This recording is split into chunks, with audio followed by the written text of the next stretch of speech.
তোমাকে এটা মেখে দেওয়ার পরে মিষ্টি থাকতো, তাহলে তুমি তাহলে লাভটা কি হতো? আমার কাছে খাবে কেন? তাহলে মিষ্টির দোকানে বসে খেতে পারো। ভাই মাখা কাকুর কাছ দিয়ে নিয়ে নিয়েছি রসগোল্লা মাখা, হট কেক, এখানে হট কেক। চলো ট্রাই করা যাক। দেখতে পাচ্ছ লঙ্কা, ধনেপাতা। ভাই জীবনে আমি ভাই দেখিনি, সিরিয়াসলি হাসি লাগছে, এখনো খাইনি তো ভাই, জীবনে দেখিনি ভাই এটা রসগোল্লা মাখা। চলো দেখি ট্রাই করা যাক কিরকম লাগে খেতে।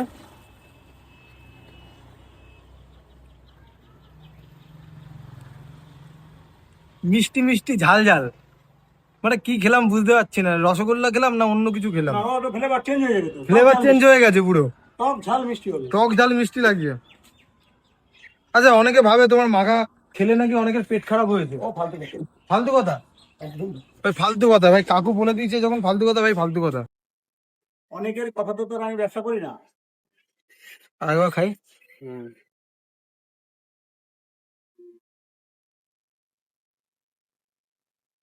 টক ঝাল ঝাল লাগছে তো, প্রথমবার ট্রাই করলাম, বুঝতে পারছি না স্বাদ, অনেক সময় স্বাদ চেঞ্জ করতে লাগে, নাহলে বোঝা যায় না। রসগোল্লা যদি মিষ্টি থাকতো, তোমাকে এটা মেখে দেওয়ার পরে মিষ্টি থাকতো, তাহলে তুমি তাহলে লাভটা কি হতো? আমার কাছে খাবে কেন? তাহলে মিষ্টির দোকানে বসে খেতে পারো।